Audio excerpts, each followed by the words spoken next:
Welcome to a new episode of the Weekly Wowos. My name is Dennis Musali, your weekly host, and I have the pleasure of having Joseph Madmuhomuza, a resident rugby connoisseur, and the editor of Kawowo Sports, Franklin Kawowo. Franklin, the only one old man out. No wonder he's in the middle.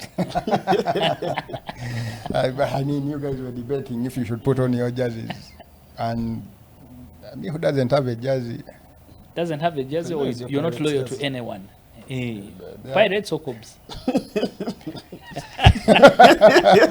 The man has no loyalty to anyone. But this week, to start the show, we're trying out something different. And it was today we posted a question in our WhatsApp channel for you to tell us some of the news that has grabbed your attention from everything you've read on the website and what you think we've missed. So in case you think we've missed anything, make sure you always check out our WhatsApp channel every Monday, and then we'll make sure we come on the show and talk about it. But some of the stories that have grabbed the attention of all of you guys who always read Kawowo Sports, the big one last week it wasn't even last week, I think it was on Friday, when CAF had that big press conference to address some of the issues that have been lingering, especially from the decision to award the AFCON title to Morocco. Of course, Senegal have gone to the Court of Arbitration of Sport to try and overturn that decision. And they threw a cheeky one when they were playing one of the international friendlies this weekend. They paraded the AFCON trophy with a towel next to it. I don't know what the towel was meant to. I don't know what it was meant to represent, but sort of they are throwing jabs. If you remember, I mean, the AFCON final when the keeper's towel were taken away by the Moroccans.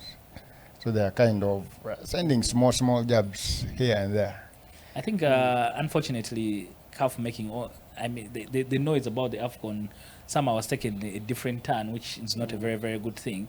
Yeah. But from that conversation, the press conference that was from the CAF Executive Committee meeting, the meeting that was chaired by the CAF President, Dr. Patrice Motsepe, I think what really touched us and sort of affects Uganda was people were in the week. There was a rumor that the Pamoja bid will go away from the region, but Dr. Patrice Motsepe addressing those concerns by saying that he's very, very confident in East Africa delivering a wonderful championship in 2027, and I think that will be very welcome news for Uganda as a region. Absolutely. I mean, it is a sigh already for. I think the guy is in charge of Pamoja. I mean, I don't want to talk about Kenya and Tanzania, but specifically here.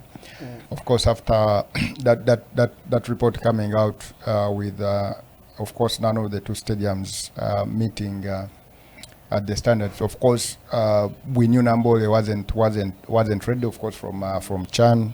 But most of the people actually was ready, I think. No, it wasn't. I thought we are the ones who want to be ambitious by upgrading it and making it look better. No, it wasn't. By the way, Tena Media Center. I think by that time it was just facelifted. They painted.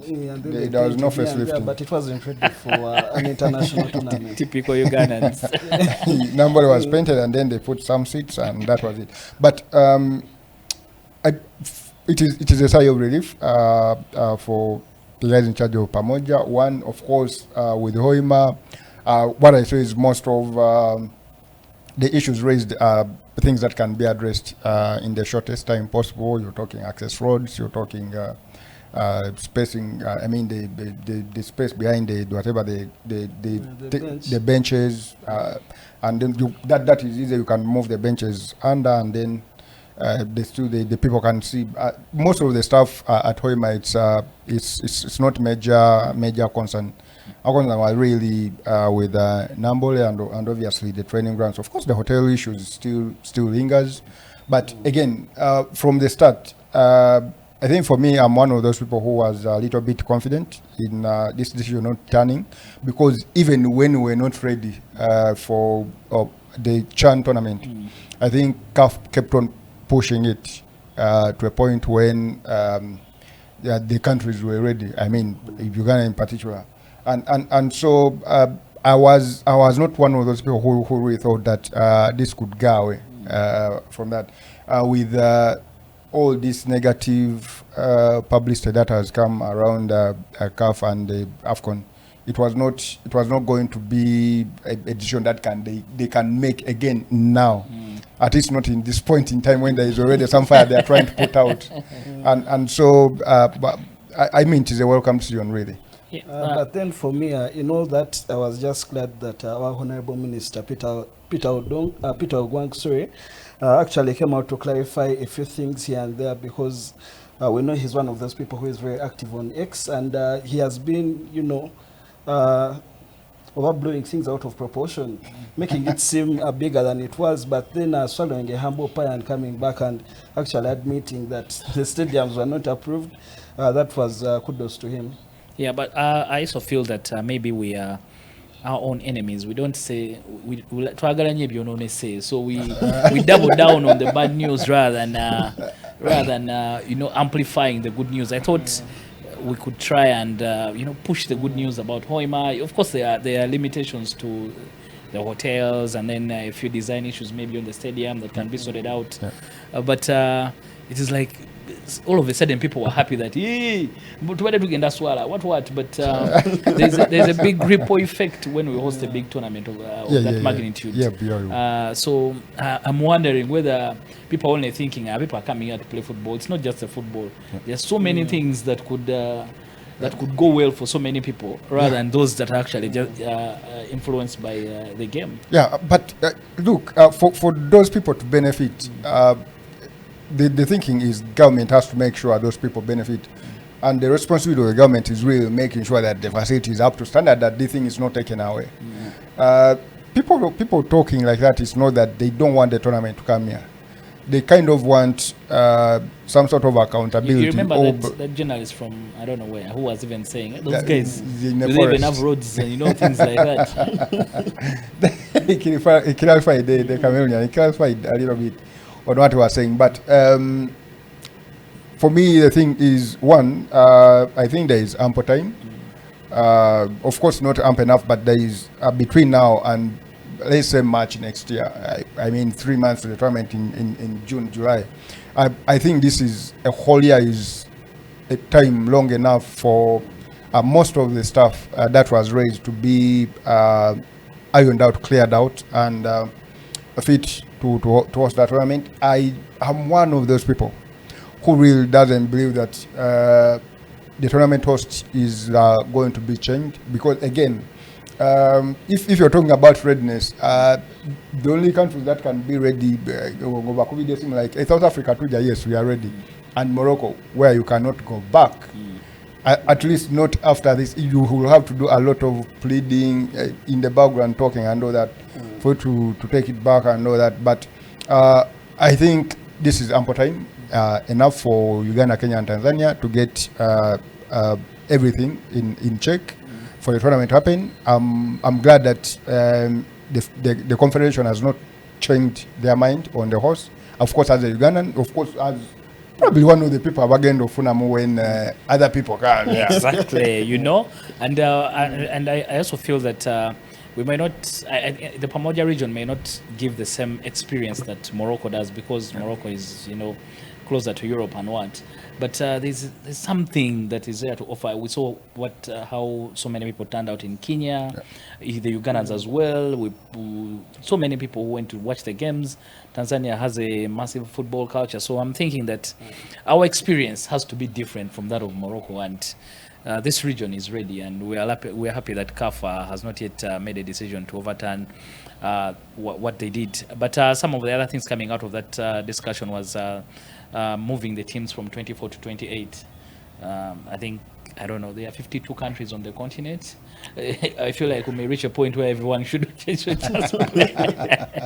But from 24 to 28, they haven't mentioned which edition will have those numbers. And of course, there was some of the fire. I don't know the reasons the Secretary General stepping down, but he mentioned he wants to focus on personal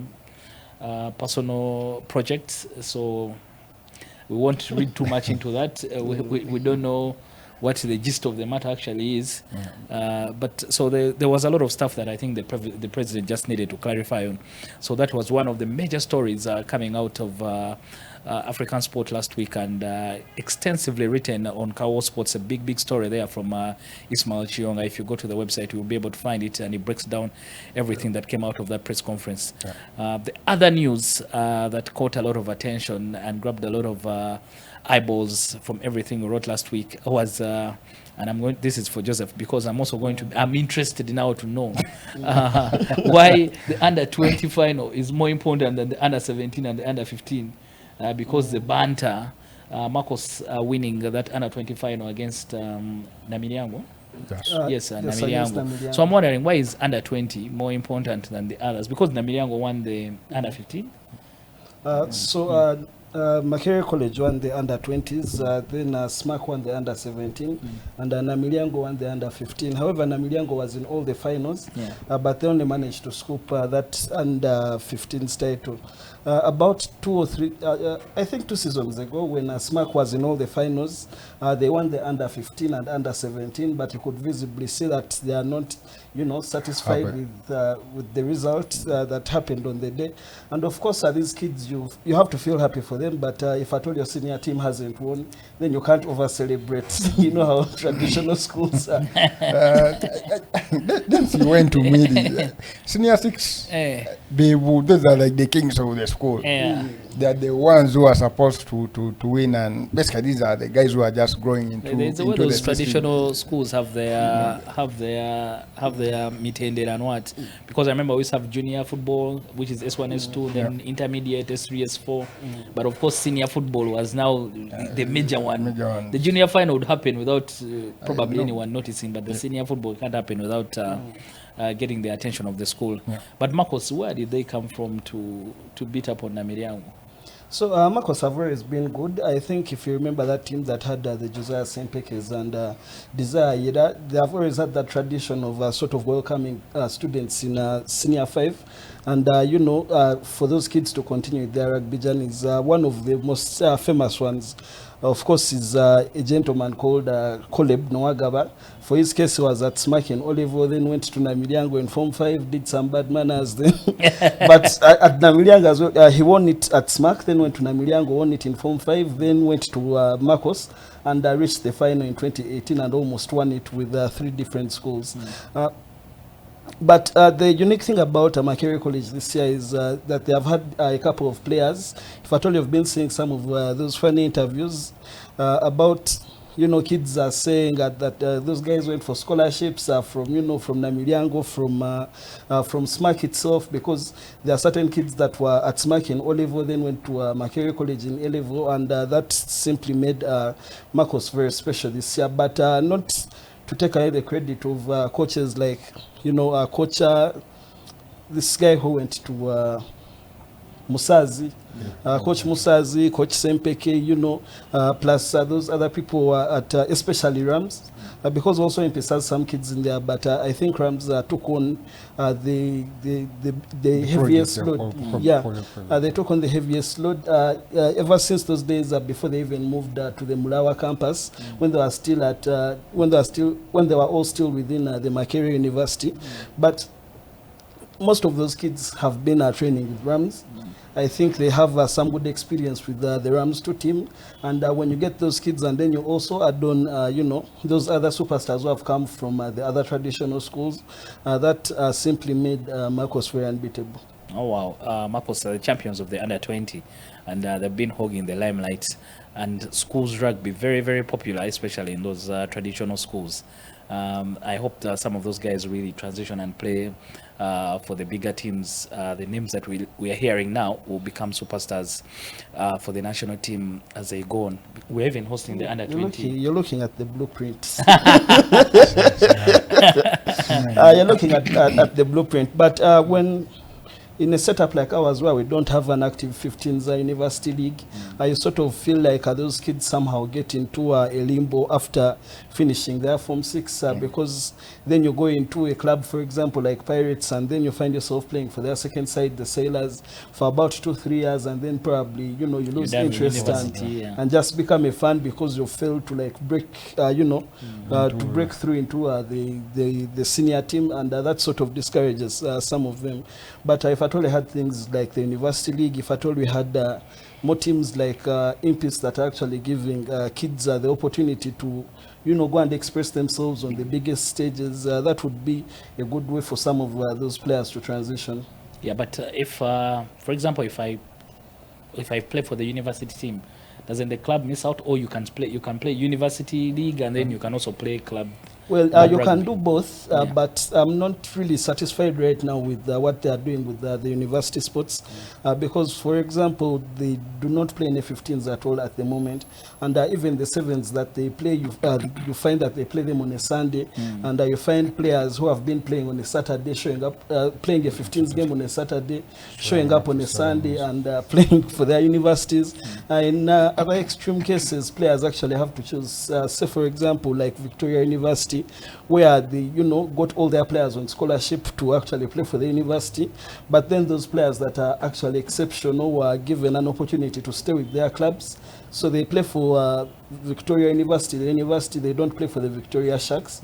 And now you find that the seasons sort of collide, where they have to play on a Saturday, then play on a Sunday, or you find that there is actually a 7th circuit that is going on, and now they have to choose between their club and their university. Yes. Yeah, I think that's food for thought for everyone in that sports ecosystem. Yeah. Because I remember that is something one of when we had Lawrence Matlan and he had just come here, he was very, very surprised that we didn't have, I think South Africans call it varsity. Yes. We didn't have a vibrant varsity sports, ecosystem. It is. Because for them, it is where players transition from into the national team. Yeah, I think over the last few years, the only consistently played university sports is football. The University Football League.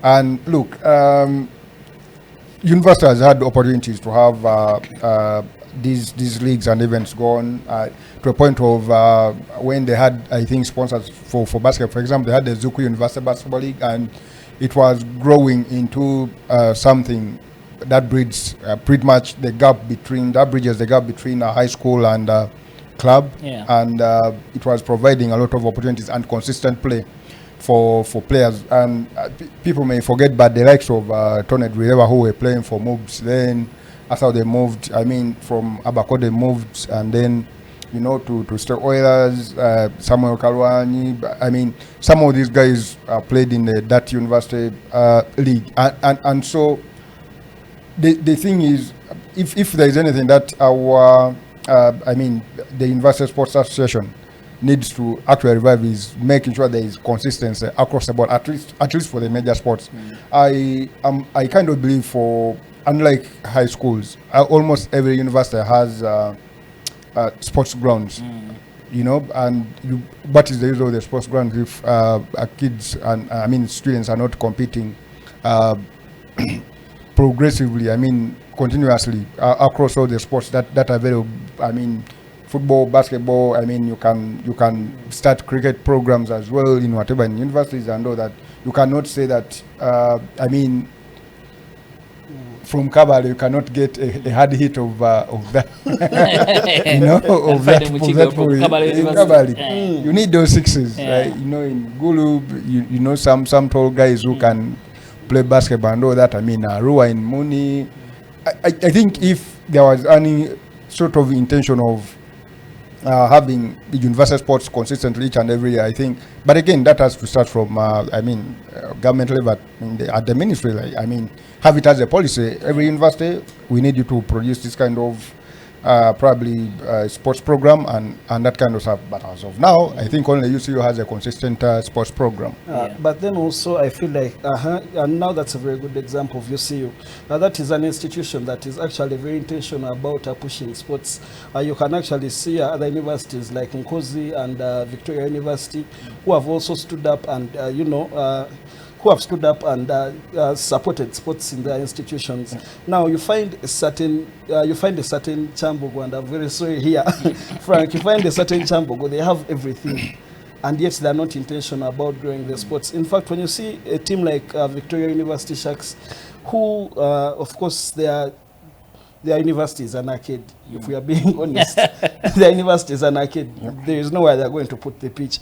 But because they're intentional, they go ahead and try, to find other facilities like Chadondo. And just now twice this season, you find a Chambogo that doesn't have a team, and then Victoria University is hosting from Chambogo University their games, because for him they're intentional. Yeah, but I think some of the things is really, now I'm starting to realize that, again, it could be an African problem. Things are done by people.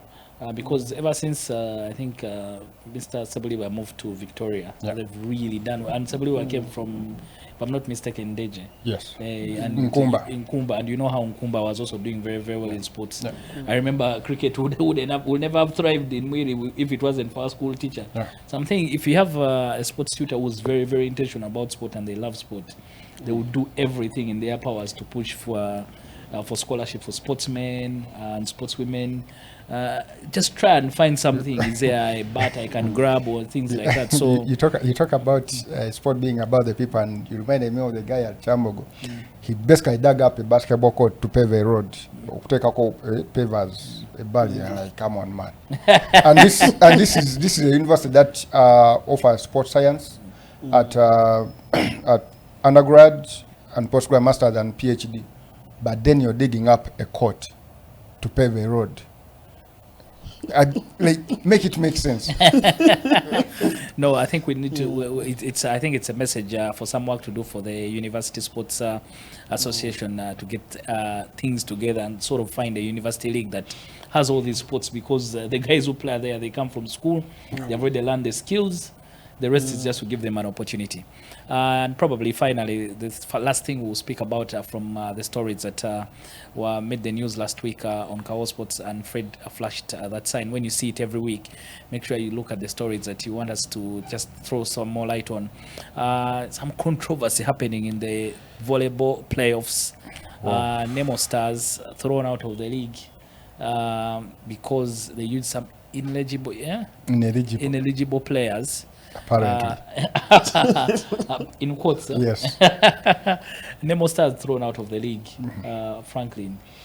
Thrown out of the playoffs. Of the playoffs, yeah. The thing with volleyball, and this is me, I think, being fair. I don't think there is a worse run federation than volleyball. I mean, I'm talking about the major sports. If you're looking, football, cricket, basketball, even tennis, netball, name them. I mean, like 10 federations. I don't think there is a worse run federation. And I'm including athletics, by the way. I don't think. Boxing. I don't think there is a worse run federation than volleyball. Okay, before I even talk about what is happening now, it is not something new to volleyball. Maybe let me just give a background of what is happening. So, Nemo Stars played the entire season. Of course, finished the regular season as top of the table. Get into the playoffs, play Elion, a team of young boys, mostly high school boys, who are very, very talented. They win the series. Okay, they win the first game. Elion level 2-2, 1-1, and then, of course, obviously, because of experience and everything else, Nemo Stars win the decisive game 3 easily, 3-0. After the game, a petition, apparently, not seen by anyone, apparently Elion petitions to UVF that Nemo Stars used ineligible players, 2 ineligible players. One, within the rules, first of all, if there is any sort of ineligibility that you have cited as a club, one, you play this team in the regular season, okay? You play them in the playoffs, first game, second game, and then you're petitioning after the third game. If you're petitioning, then one, you have to indicate it on the match sheet, on the result sheet, that we are playing, but we are playing under protest because of this and this and this. So the game ends, no protest on the match sheet, no nothing. And then after, you say that the player is ineligible to play now. UVF has had this player play the entire season.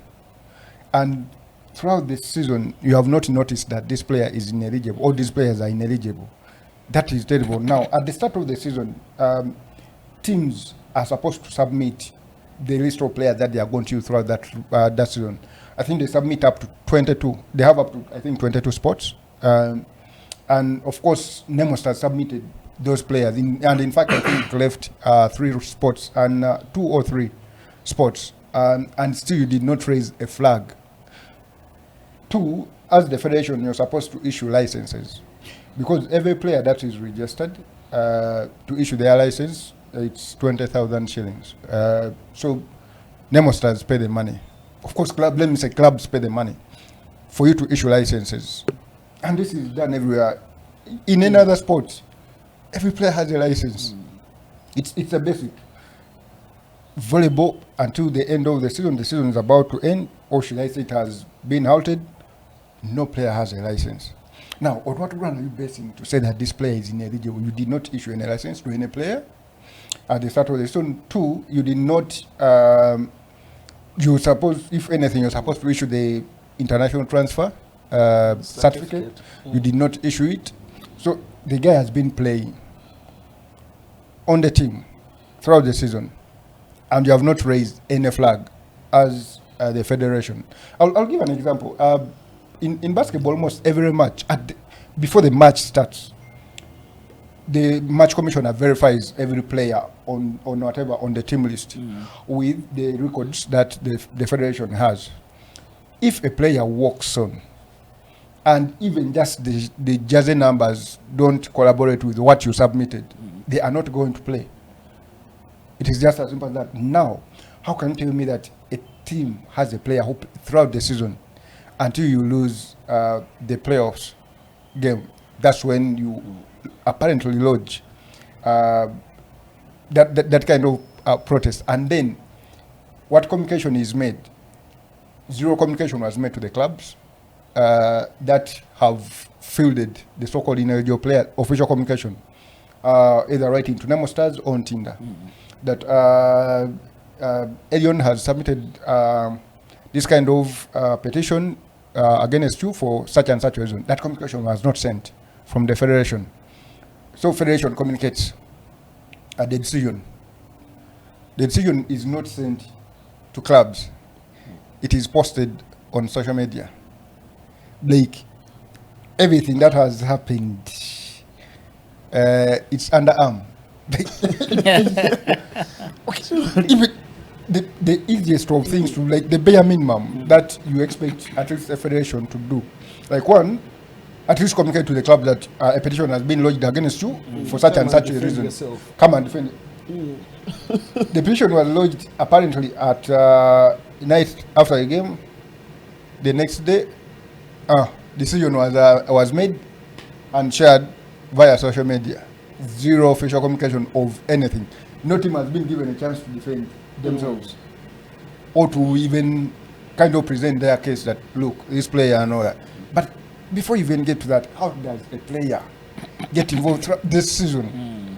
And that is not me saying that Nemo Stars or Tinder are right or the federation is wrong, but man, from the start of the season, October, November to March, and you have not realized that this player is ineligible, that is not, it's just unacceptable. Now, so two, maybe something else. The secretary of the federation is the captain of Nemo Stars, George Apollo.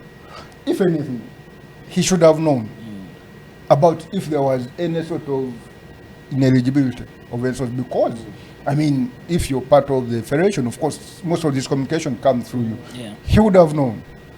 Doesn't. Again, the signature of the decision, I would expect either the chairman of the sporting committee, sports organizing committee, to sign. The decision is signed by the president of the federation.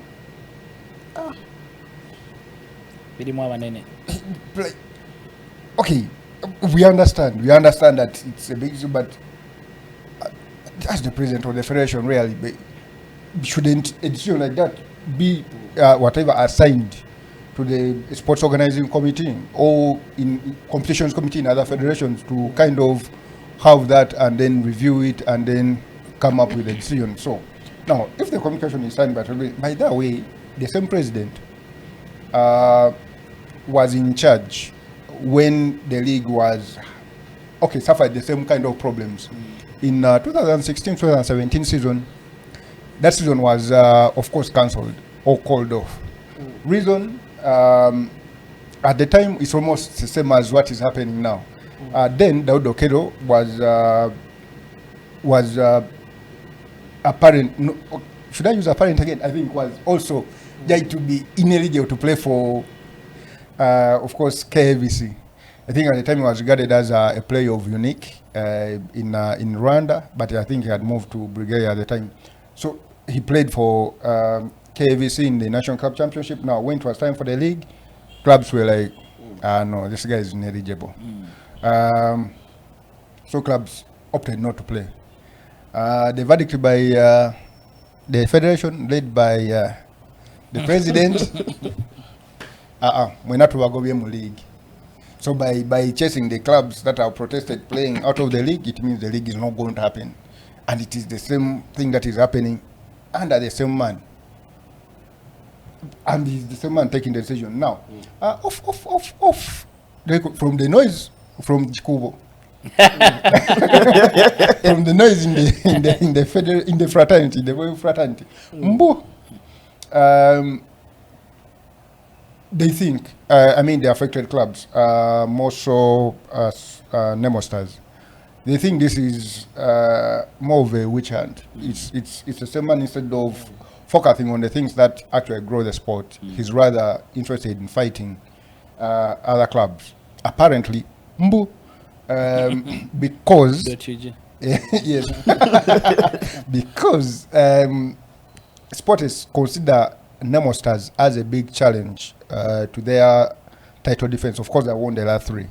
Because they consider Nemo Stars as a big challenge, they would rather face a lighter team than Nemo Stars. That is just hearsay.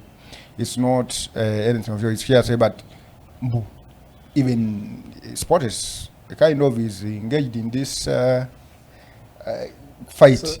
So does that mean that sports, I mean Muhanj, the man in charge of sports. Does that mean that Elion has been used as a front to, fight someone else's battle? Yeah, because on Sporting Merit, Elion lost, exactly. And I thought that should always be the prevailing decision, honestly. If I want to look at it this way: if you lost the first game, why didn't you raise the matter then? Okay, if you thought there was any issue that to be, why didn't you raise the matter then?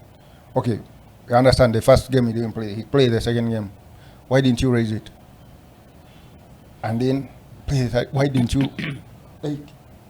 Okay, one of the issues, by the way, I'll give an example. What of the teams now that you played against in the regular season? In the regular season, yeah. Do they also have to load? If all of them load, so what happens then? So does that mean that Elion automatically advances? Yeah, into the final. Yes. So I mean, to the final after losing. By automatic, what do you mean?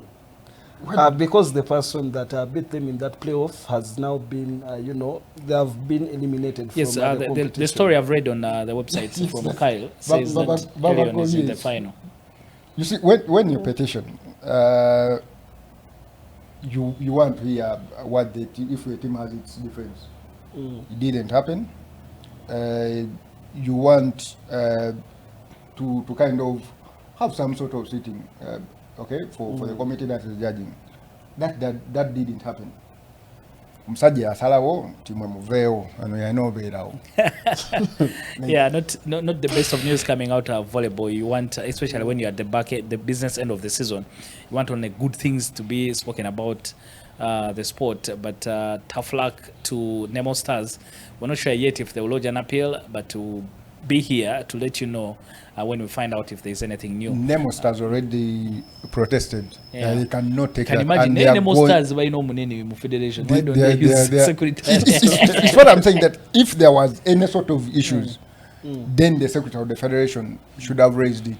If Yeah. there was any issues from the start, Yeah. he would have raised it. By the way, those stories, So the full there's- details on Kawowo Sports written by Edwin Kyle Kule. For you will be able to get the gist of the matter, but I think Franklin has done a good job breaking it down. Those have been the biggest stories that you were able to read on the Kawowo Sports website from last week. And don't forget, every Monday you can be able to tell us which stories you think we missed. It could be news on your Carlo. We'll be able to speak about it, but we shall also highlight the stories that caught your attention on Kawowo Sports. So every week, every Monday, just watch out for what did you miss in our WhatsApp channel, on all our social media platforms. You tell us what story would you want us to. There were a couple of others. Uganda not having an activity in the international break, but I mean, Too busy. yeah, there was. I think the last communication, still another story on the website, was that Uganda had prepared to play somewhere in the Middle East, but because of what's going on there, the team couldn't travel. They couldn't risk the logistical nightmare that could happen in case anything goes wrong. But we have a new stadium. Why can't we host teams here? Yeah. So that's what was happening on the Kawowo Sports website last week. So this week, let's dive into the bigger stories, and let's start with the rugby conversation. Rugby.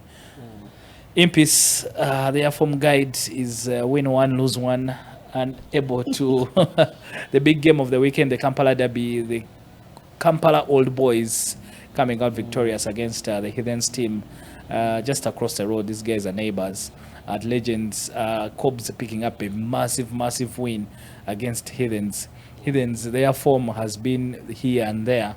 Sometimes they win, sometimes they win when they want. I think they win when they want. Heathens going down to Cobs.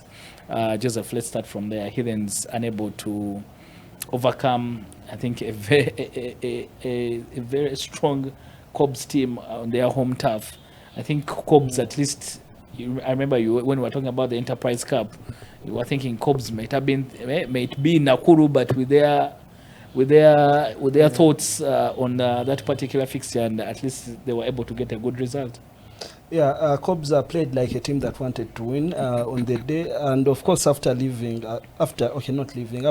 eliminated from the Enterprise Cup, this remains the only major trophy to play for in rugby 15s at the moment, and so it is very important for them to take it seriously as they should. But when we looked at, for example, that team sheet, it was a major upgrade from the team that traveled and played in Nakuru, because you had players like Ian Munyani and Joseph Aredo returning, and of course Aredo showed his class on Saturday.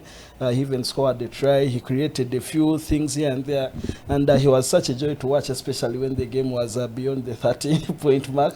Then he started showboating and reminding us of the other skinny Aredo. But the Heathens, on the other side, I saw a very unfair statement where someone said that Coach Tori is not a 15s coach, which I feel like is something very naive to say. Of course, we all know the good things that Coach Tori, that is at Albert Onyango, we all know the good things that he has done in the 15s, but in the 7s, but in the 15s, this is a team that he has basically adopted from Coach Athio, and he has come in very strong with his own principles and his own players that he wants to bring into the team, and you can see that he's actually trusting those young men to to carry him through the season. You see young men like Marvin Asaba, who is starting 9. You see of course Sylvester. There are very many young players in there, and on Saturday, of course, I also loved the cameo by Alfonso Payne. I think he was very good on that wing. I didn't understand why he was ejected from the game so soon, and then you leave in Anetwao, who was, in my opinion, tired at that point to carry on. Okay, tired is the right word. I don't want to use any derogatory language that I may find myself not, lining up at the swamp for a bite or two because I said bad things about people who are training. Yes, but that Heathens team, there are other aspects of the game that you feel like they have been very inconsistent. Of course, on the day I would have expected the Cobs to be, more dominant in that scrum, but then Adnan Mutebi limping off. I think that was too much pressure from Santos Senteza. Yeah. But then when you find that pack and you have looks like Julius Opio and Joshua Kafunga Kande, and then when you look the other side, you have a look like Brian Wandera, who is a far superior, better ball carrier and a better tackler than the other teams. You sort of feel like in those one-on-ones, they were better on the day. And I don't think there is any single number. If I told you to make a combined 15, I don't think you would put in anyone from the Heathens apart from Santos Saints. The others, I feel like this is a game where they were outmatched. Is Lawrence Saboliva still play? Yes. Oh, wow. Are you talking about just within that game or just from the game? When you look at the combined 15 from the game, I don't think. And the only reason why Santos would go into my team is because his opposite number walked off the pitch. I think there's a lot of pressure in those scrums because his opposite number walked off the pitch. Yeah. But you get the feeling that the Cobs... Ojo was decent, was he not? No, if I would still not prefer Ojo over, for example, even a James Jonga who came on in the second half. I feel like he had a better game than Ojo. Ojo is one of those players. He's good, but players who are, again, not to sound rude, but players who are busybodies, they get to be seen a lot, and the assumption is that he's doing a lot of things. The assumption is that he's doing a lot of work just because you're seeing him a lot on the pitch. But for example, if you talk about Ojo, there is another young man in the Cobs, Rasul Abiriga, who I believe had a very fantastic game, a very good kicking game. I think he had 7 from his 8 kicks. I think he put in 7. That's a very good return rate on the kicking. And Franklin, he was average in open play. I mean, okay, of course you would understand that. I mean, the purpose why he was there is to get those points off the con. But I mean, in open play, obvious for me here is what I actually. What I would ask Franklin on that, just on that same game, for a team like Heathens, when you beat Pirates, everyone is expecting you now maybe to start mounting a challenge, but Pirates, they've always either they've sort of no, I feel like that Pirates win was a very legit win. Yes. Because why then would you keep the game that close and then you leave that room for any human errors to occur in the game? I feel like Pirates should have done what Cobs did. Yeah, actually, my question was why is it hard for Heathens to have a consistent run? It's instead of 1 L and then 1 W, 1 L. Yes, another thing, we all believe that Heathens is in a transition right now, and they have very many young players in that squad. You don't believe it, that 2-3 years ago, Heathens were nicknamed Dagaze, but now you find out that the senior players that they have is Lawrence Seburiba in there and Santos, and those are like, the senior players that they have. But when you look at the other players that they have, even the transfers that they made in bringing in Julius Opio from Cobs, and then Scott Oloch going the other way, you feel like that should have been a sort of upgrade. But from the way both players played on Saturday, you feel like Cobs got the better deal, got the better bargain from that transaction. But of course, this is sport. We can't begin using phrases like extend grace to Heathens. No. That is why you're playing sport. You're playing to win. So we shan't use phrases like extend grace. But Heathens at the moment, and given the structure that we are playing now, it's okay to just survive and be around and wait to play all your rugby in the playoffs. But with the players that they have, I don't think even in the playoffs they'll do any business, because for example, you had Matthew Musasizi, and Matthew Musasizi starting having a very good combination with Malcolm Okello, but now they are both injured. They are out. Begamba ekubo nakutecha. Now you have a very young Marvin Asaba coming in to start, of course starting with Aaron, and Aaron hasn't been on a very good run of form, and you sort of feel like they are also lacking in that department. I was really having a conversation, prior to the game, before even the game started, and I was looking at the body language during the warm-ups, and I was telling one of my friends that, look, the kind of Heathens we were used to, guys will come from Chadon when they are already warmed up. By the time they get to Legends, they're literally running out to the pitch. And you see the guys who were running out, and then you're looking at the boys who are doing the warm-ups over there, and you see a very, very, very big difference. If you're seeing Oto warming this side, and then you're seeing and you're seeing I don't want to name them, but you kind of look at and accept that at this point Heathens and some sort of transition, in case you just didn't want to believe it, and of course they are going to experience these kind of growing pains that they are going to have games where they are going to be psyched and be raise their game to a certain level, and then there are games where mentally they are going to kind of be absent. And that knock on from Aaron from that person basically sums up what and his reaction after basically sums up what Heathens were on that afternoon. I don't think they were ready for this game, at least mentally.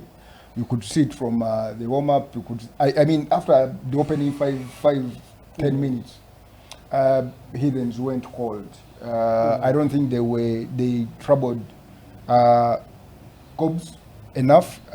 Again, and I'll put that to one. The kicking, I thought Cobs had a lot of space behind. Not the side of Karim Arena, but the side of Abiriga. Like his opposite, they always stepped up.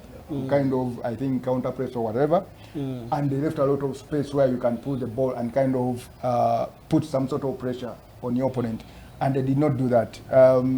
Again, I said Cobs made so many bad decisions, and they went away with it because their opposites were just literally not in that game.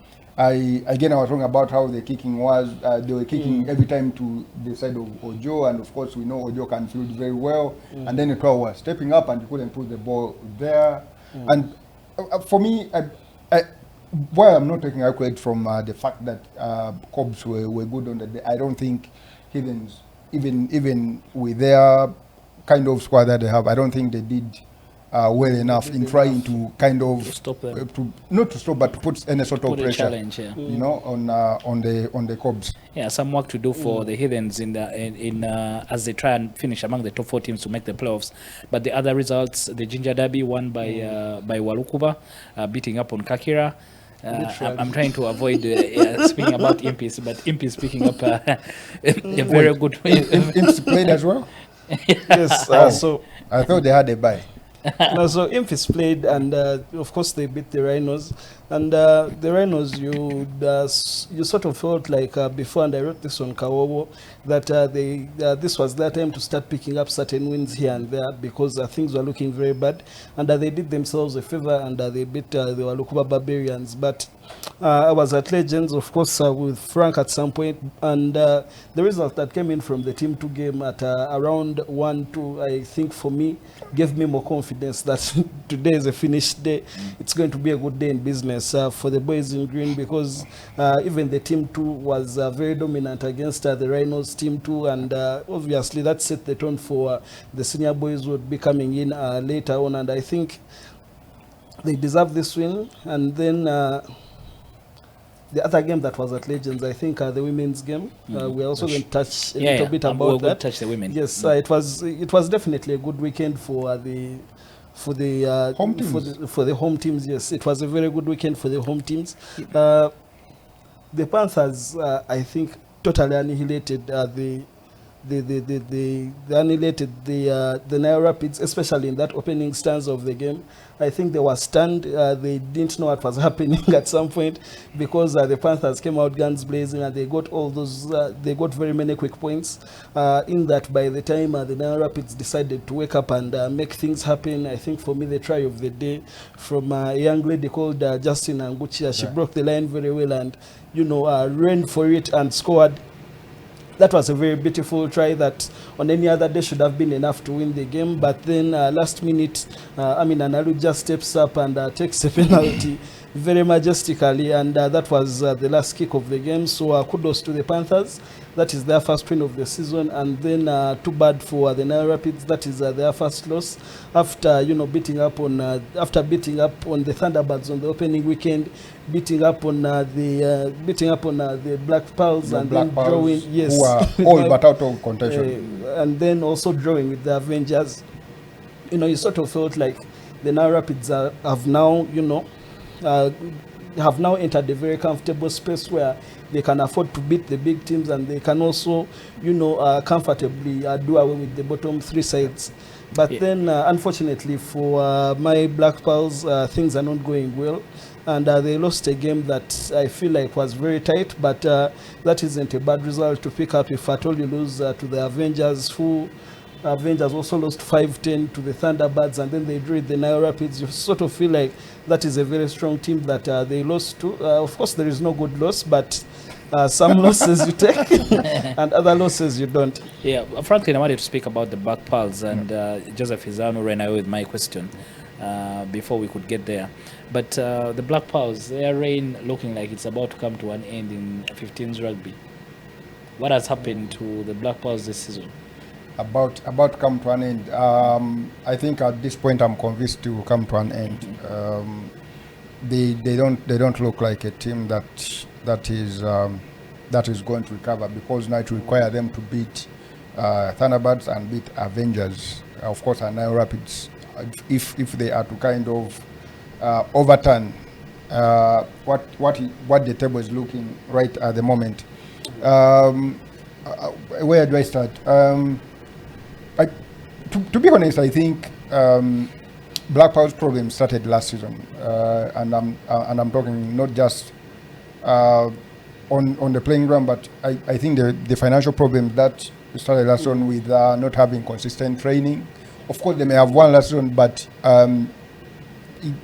their powers were waning. They won it in the most difficult circumstances.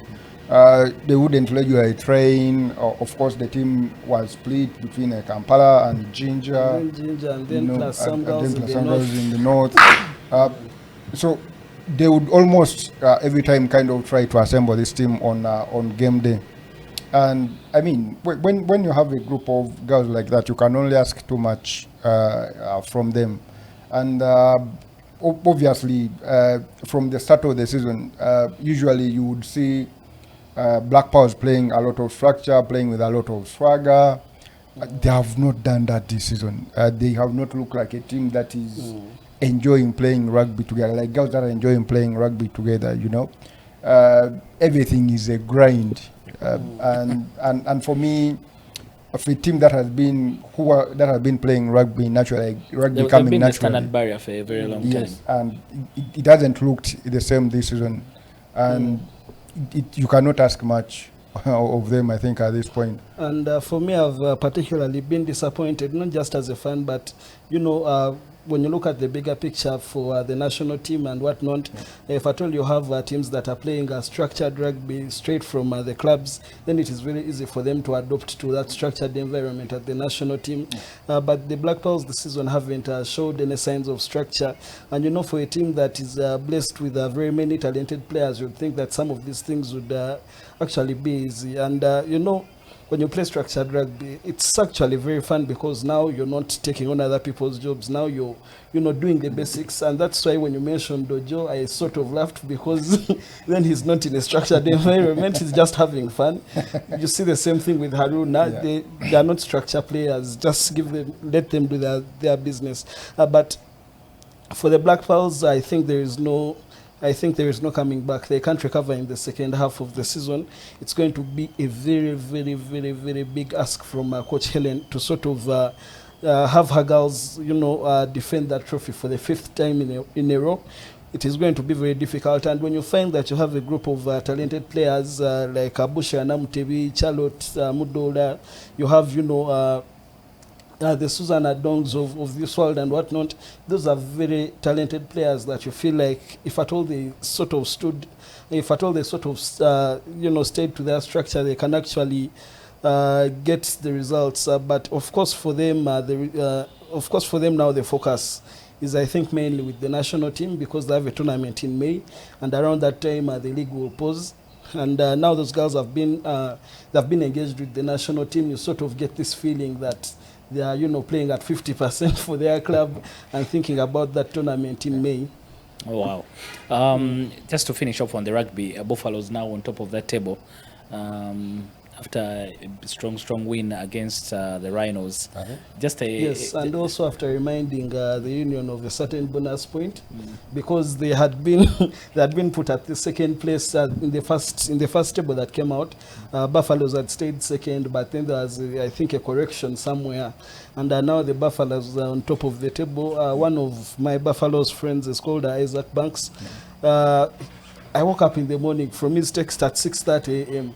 reminding me that Buffaloes is on top of the table, as if Impis hasn't been there before. So we shall wait. We shall wait for the playoffs. Too early. He started printing T-shirts and stuff without the rest of the table. So I think Buffaloes can also comfortably print their shirts because they're going to wear those shirts for about 2 weeks, since there isn't going to be rugby over the Easter weekend. So I would totally support them in that. But when you look at the bottom end of the table, you sort of feel like Kakira should have done better than it is currently doing. For example, in that Jinja Derby, you feel like that is a game where they could have gotten a result from, but then it wasn't to be. And now, with all those losses piling up, it is definitely going to be more Jinja Derbies in the relegation battle, when of course also Hippos is in there. Down there. Yeah. It's weird how this man expects Walukuba to be that bad, to be beaten by Kakira Simbas. And I don't know. For me, usually I kind of, even when the teams are bad, I mean, in terms of our player and all that, there is a point where coach take out Njawulo, like when, at least when you have a coach who is going to look over there, like identify, let us at least use this kind of opportunity. These are the opportunities that are presenting. You need to have a coach on the bench, and I think when you look at Coach Leo, I think he's one of the coaches in our rugby who is going to put a lot of thought process on the game and how it is going. You don't see very many coaches taking notes personally. And something that they are going to highlight to their players either during the break or something like that. And for me, that sometimes makes the difference. If you're going to identify these key issues and then you're going to communicate them properly to your players, some of the results are really going to come. And I want to believe that Walukuba, despite not having the best for players, I think they are a well-coached group that can always grind a result. Yes, they are a well-coached group, but frankly, my thought process when I was writing about Rhinos and Walukuba, and I was very confident that the Rhinos would win that game, is I looked at certain things, especially in 15s rugby, and the Walukuba Barbarians actually shot on that. They lost very many forwards during the transfer window. They didn't sign very well. And of course, the development players, they are still young boys at Jinja SS, 16-year-old boys and whatnot. And when you look at the Kakira Simbas, I feel like now they have grown into the game. Even that result was quite close, and I felt like this is a game that the Simbas could have gotten a result from, especially in 15s rugby, where you just have to where you have to like actually grind out the game. Same thing that the Cubs did, especially in the second half, when they knew that they were comfortably ahead. Then they started boring. The Heathens playing, that boring rugby of don't do anything fancy, don't give away possession, just keep our ball, let us play with it, and things will open up, which it did. And you sort of feel like that now that the Kakira Simbas gotten some small experience. I think now 7 games in the league, they should be enough for you, to sort of wake up. Nga tokyali mugole mu league, now it's time for business. You get? Yeah. The party is over, now it's time for business. And when I look at some of the games that they're remaining with, of course, with Impis also in there, I feel like the Simbas Have a chance. no chance at all. At least not against Impis. Not against Impis. The rugby will take a break this Easter weekend, but let's finish off our conversation with the basketball from last week. We had spoken about Rez Life running into Namuongo Blazers, but the Blazers coming out on top of that one, and Rez Life getting a win after defeating UCU Cannons. Yeah. Franklin, Rez Life, they will continue their good run. Yeah. They might have fallen to the big boys, but at least they've beaten the teams they have to beat. Yeah. Again, outside of the big two sides, as I've said before, I think Rez Life are just somewhere near Rez Life and probably KCCA are just next there. Again, for UCU, we have known over time that usually if the team as a team, they're always going to struggle in the first round because some of the players are just getting into the group and of course with this one, because they don't have a real dependable big man, of course they're always going to have problems, especially if the ball goes in. While they will have their guard scoring at free will, you're talking Jimo team scoring, maybe even you want to put Daniel Muganzi, even Zach, who is now the reliable forward, they'll kind of have the opportunity to score, but the inside presence is just not there anymore. Jimmy Rihumi is not yet ready, NBL ready, and of course Chidozi as well. You are going to have some bit of trouble, so a win like that for Rez Life doesn't come as a surprise for them, and for me as well. I think for many of the people around basketball, because one, Rez Life play aggressive, they can score, they play a lot of structure in the half court, they can do transition. I think they do most of the basketball things right. Yeah. And they can only get troubled properly by the proper teams.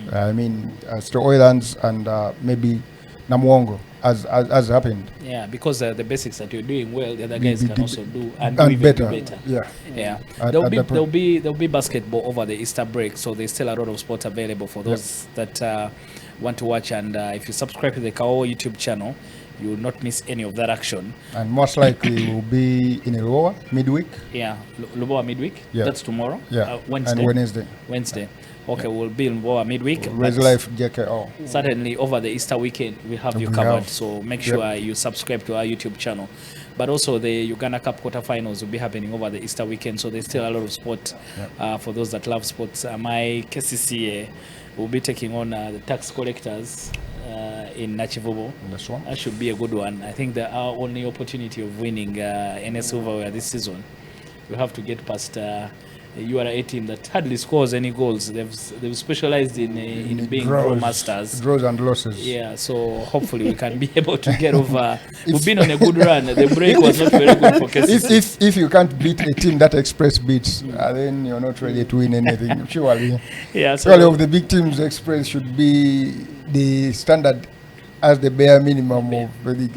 Express, KCCA, Vida, Vipers, they shouldn't have any problems beating URA, surely. Okay, we'll know about it because that game is on the 4th at Nachivubo. So there's still a lot of sports that is going to happen over the Easter weekend. And don't forget, make sure every Monday you look out for a post which is asking you for some of the biggest stories you've been able to read on Kawowo Sports, and for us to be able to shine more light on them and give some more insights about them and what you've been able to read throughout the whole week. That has been our time this week on the Weekly Wowos. I've had the privilege of hosting Joseph Man Muhumza, a resident rugby connoisseur, and Franklin Kawero, who's our Kawowo Sports editor. I've been Dennis Musali, your host. Until next time, we'll see you again next week. Wanderers is winning. We lost this weekend.